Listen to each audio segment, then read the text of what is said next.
Good morning. So, today we're going to be talking about how to acknowledge and embrace your imperfections. So, this is a super fun topic and it's totally fitting with how I am serving people. So, I am excited to talk to you guys about this today. So, before we get started, if you guys are watching this on Facebook right now, I would encourage you to go over to YouTube when this video is done, type in my first and last name, and hit the subscribe button and the bell to receive notifications for every time that I come live. I have lots of self-love topics in that on my channel, and I am so close to 100 videos on there, you guys. I'm super excited. So there's lots of content on there to do with like yoga, meditation, holistic health, self-love, at any size, all these awesome things. So if you are not subscribed to my channel, you should be. So back to our topic. So how to acknowledge and embrace your imperfections. So when you're able to start to acknowledge and embrace your imperfections, then you really are you are really able to pursue your true purpose, and you feel like a weight has been lifted, and you understand who you are, and you come from a more positive mindset that rather than a negative one. So these are all things that are able to shift when you're able to start to acknowledge and embrace your imperfections. Because guess what, guys? We're all imperfect. None of us are perfect. So the sooner we can figure that out and embrace our imperfections, and the sooner we're able to shine our brightest, right? So I have a couple tips for you guys this morning if you are feeling like you are a perfectionist and you are super hard on yourself and you just need some tools and ideas to help you to move past that perfection myth that we all need to be a certain way, and start to just embrace your flaws and who you are and just show up unapologetically as you are. So, the first thing I want you guys to do is make a strength and abilities list. So, writing down all the things that make you the awesome person that you are. And so, writing down all your strengths and all your abilities. So, maybe you're super generous, maybe you're kind, maybe you're honest, maybe you are um, patient, like just looking at all your strengths and qualities. And if you have a hard time doing that, because often people actually don't, there's a lot of people that I know, if you were to ask them this question, they would have a hard time coming up with ideas. So if that is you, then I would encourage you to ask a friend. Ask a friend, what they think are your strengths and your abilities. And just think of all the times that people have complimented you on stuff. That's your strengths and abilities. Like if someone would say to me, for example, "Oh my gosh, your graphics are just so beautiful." That is something that I'm good at naturally, and I've worked at it and I enjoy it. And so I know that's a strength of mine, is graphic design. So just starting to look at your strengths and abilities, and making that list of the things that make you awesome. So that's your first task. And then the second task is making a proud list. So, and I'm not necessarily talking about I have a master's in whatever, or I have gone and taken this many courses and this is what makes me awesome. I'm trying to get you guys to come from an inclusive edition, an inclusive perspective of your proud list. So you could have those things on there, those more looks good on paper type of things, like I have accomplished this and this and this and this, right? But if we come from a point of inclusiveness, to be able to look at your proud list of, I have done this many good deeds this year, or I have, lots of people do this and I think it's super fun, is I've bought an X amount of coffees for the person in front of me in the drive-through, or behind me. Stuff like that, right? So like focusing on, be proud of how generous you are.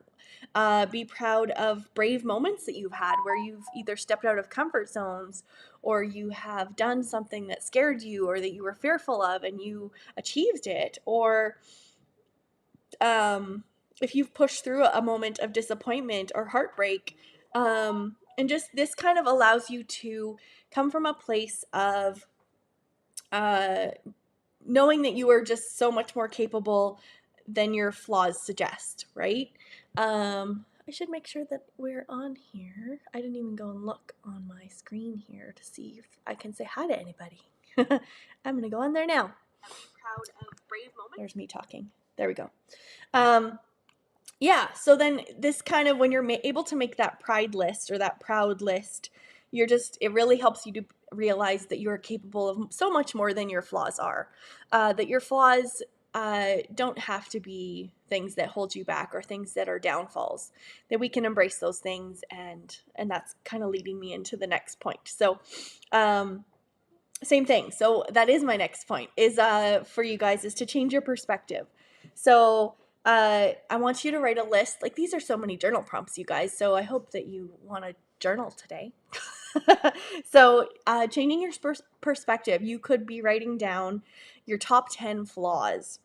And so things that you know about yourself right away, that which we're our biggest critics, right? Our inner voice is louder than anything anyone else can tell us, or even anything that we give ourselves credit for. So writing down your top 10 flaws or things that you don't like about yourself.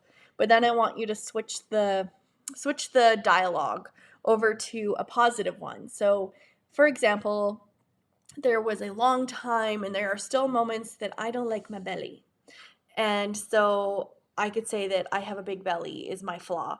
But when I'm able to turn it around to a positive one, then I'm able to say, my belly holds all my internal organs. My belly allows me to digest my food. My belly has grown 2 babies. And yeah, and it's squishy and lovable. So when you're able to switch it around to the positive, then you may not think of that flaw as such a negative thing. And it really comes back to stopping that inner voice. When you hear yourself saying, or when you're very negative towards yourself, and you have that inner voice that's saying that you're unworthy because of this, you're not good enough because of this, then you need to quiet that voice. And I've said this in other chats before. When you're able to switch that negative thinking into positive thinking, then you're able to make that shift into embracing your imperfections and acknowledge them, right?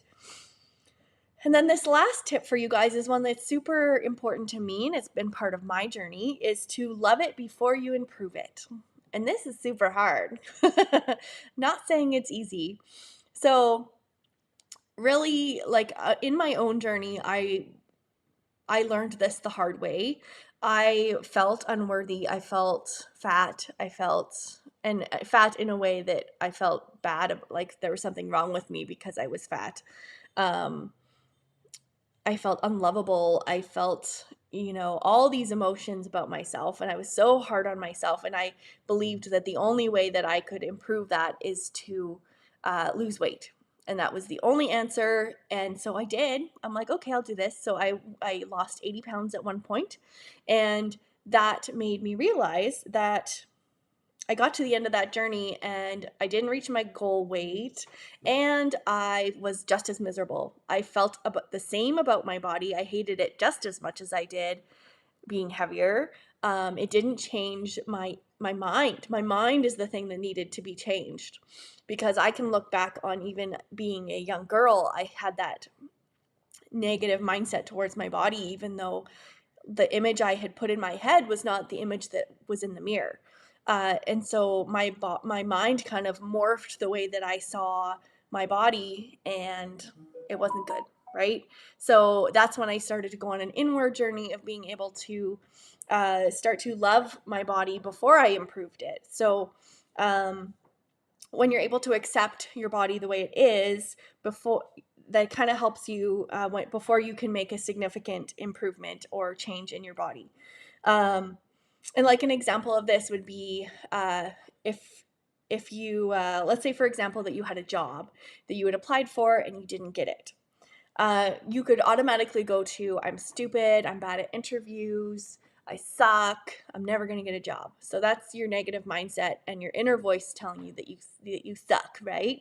So if you're able to switch it around to being noting the reasons that you do deserve a job, noting the reasons that you are noting the areas in that interview that you did well in, and then also looking at what you can improve.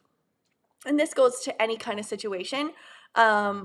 of, when you're looking at loving your body in specific to body positivity and loving your body at any size, it kind of goes to loving it before you improve it, kind of just makes you start to embrace your body and love your body in this moment and be in that present moment with yourself.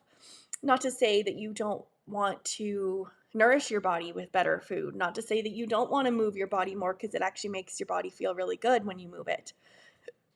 So just shifting that focus from really knowing that if you haven't taken that time and effort to love your body and before you improve it, that you may end up just like I did and went on that big journey only to realize it never changed a damn thing. And uh, it's super sad that that's what we're kind of instilled in, is that we have to change ourselves to be worthy, and that's the only way we can be worthy, because it's not true. We are all worthy at whatever shape and size we are. We are all lovable. We are all imperfectly perfect, right? So that leads me to saying that I have a community called Imperfectly Perfect You, and we are focusing on self-love at any size through many different holistic approaches. This is a free community that has lots of content in it, and lots of free challenges, giveaways, all sorts of awesomeness in there. And we just empower each other to show up and embrace our flaws and our imperfections and just shine our light, right? So the link to that group is in the description of this video. We would love to welcome you into that space if that's something you feel like you need more of in your life. And in that group this week, actually, we are running a 5-day body positive challenge that's focusing on just some nice, easy ways to start to incorporate body positive thinking into your life, to help you kind of embrace yourself just as you are, and work towards loving your body before you decide to change it, or work towards a healthier mindset around your body, right? I see Jenica on there. I don't know if you're still on there. Hello. Yes, so that's happening in the group. If you're watching this later after this challenge is over, that challenge, or all of the challenges in that group, always live in the guide section, so you can actually go through them at any time. So the content is always there for you guys, and there's monthly challenges that focus on different holistic health topics that have to do with self-love and loving your imperfectly perfect self. So that's all I wanted to chat to you guys about. I hope you have the best day. The sun is shining where I am, so I hope you get outside and enjoy wherever you are. And we'll see you guys tomorrow. Take care. Bye.